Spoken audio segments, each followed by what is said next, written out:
वंदे पुरुषोत्तमम श्री रामनंदन प्रसाद, जिन्हें हम लोग लालदा भी कहते हैं, वो अपने जीवन की एक घटना लिखते हैं कि ठाकुर जी की कृपा कैसे हुई थी। सन 1951 की एक अद्भुत घटना है। स्कूल की टीम के फुटबॉल खिलाड़ी जब किसी मैच में खेलने जाते थे तो मेरे पिताजी के निकट आकर आशीर्वाद लेते थे। पिताजी उन लोगों से कहते थे, प्रथम मेरे गुरुदेव को फूल माला चढ़ाओ और प्रणाम निवेदन करो।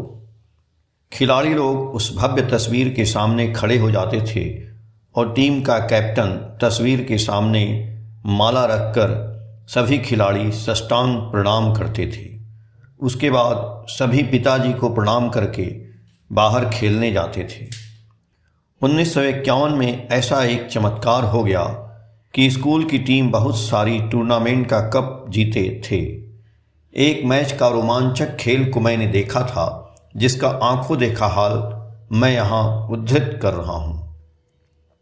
उस वर्ष उत्तर बिहार के बेगूसराय अनुमंडल, जो अब जिला है, उस शहर में गोखले शील्ड फुटबॉल टूर्नामेंट की ओर से फुटबॉल मैच हो रहा था, जिसमें उत्तर बिहार के उच्च विद्यालयों की टीमों को आमंत्रित किया गया था।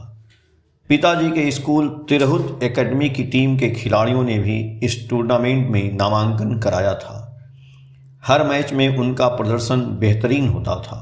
अंत में बहुत से स्कूल की टीमों को पराजित करती हुई उनके स्कूल की टीम इस टूर्नामेंट के फाइनल में पहुंच चुकी थी। फाइनल की विरोधी टीम भी काफ़ी अच्छी थी। दोनों स्कूल के टीम के बीच जबरदस्त संघर्ष चल रहा था। दर्शकगण बड़े दिलचस्पी के साथ दोनों टीम के खेलों को देखते थे और आनंद से झूम उठते थे।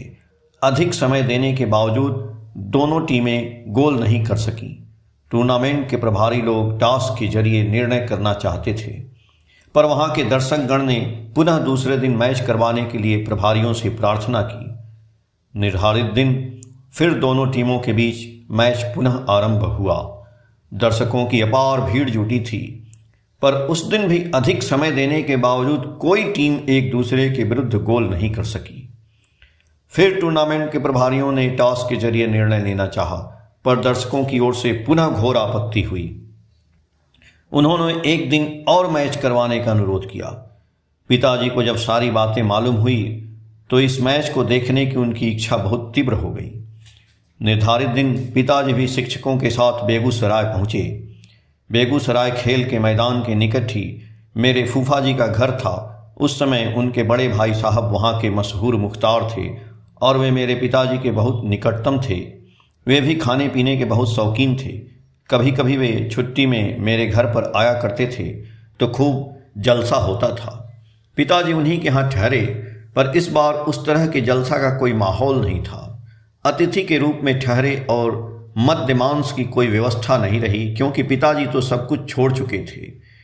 मैच में कुर्सियों की व्यवस्था थी। वहाँ के वकील लोग भी बैठे थे। कोर्ट कंपाउंड का ही मैदान था। मैच आरंभ हुआ। मैच के प्रथम हाफ में ही पिताजी का स्कूल 2 गोल खा गया। मैच बहुत उत्तम था।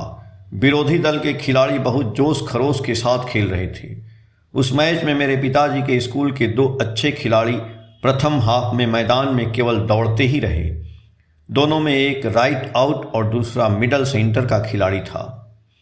दोनों का आपस में तालमेल बहुत अच्छा था। मिडल सेंटर प्रथम हाफ में सक्रिय नहीं था, क्योंकि वह डिफेंस खेल नहीं सकता था। नाटा कद का लड़का था, लेकिन बॉल मिलने पर वह तेज गति से आगे बढ़ जाता था। वह दोनों पैरों से बॉल को नचाते हुए सामने वाला खिलाड़ी को छका करके आगे बढ़ जाता था। कोई आसानी से उसके पैर से बॉल नहीं ले पाता था। उसका जोड़ीदार राइट आउट ठीक उसके साथ ताल मिलाकर दौड़ता था। हाफ टाइम के पहले 2 गोल से पीछे रहने के कारण सभी को लगा था कि आज तिरहुत एकेडमी हार जाएगा। हाफ टाइम के बाद खेल आरंभ हुआ। मिडल सेंटर का खिलाड़ी खेल आरंभ होने के साथ ही साथ बॉल कैरी करते हुए आगे बढ़ता गया और पैरों से बॉल को नचाते हुए तीव्र गति से आगे बढ़ते हुए बॉक्स में पहुंचकर राइट आउट को बॉल पास कर दिया। राइट आउट का खिलाड़ी बहुत आसानी से बॉल को गोल में डाल दिया। गोल होने के बाद मैच और भी रोमांचक हो गया। प्रतियोगिता बहुत जबरदस्त हो रही थी। पुनः 10 मिनट के अंदर मिडल, सेंटर और राइट आउट का खिलाड़ी आपस में तालमेल करके पुनः और एक गोल कर दिए। दर्शकगण एवं टूर्नामेंट के प्रभारियों को खेल की गति देखकर पुनः यह अनुमान करने लगे कि आज भी खेल ड्रा ही रहेगा। आरंभ से लेकर अंत क्षण तक खेल अप एंड डाउन चलता रहा। कोई भी अंदाज लगा नहीं पा रहा था कि कौन टीम किधर गोल करेगा।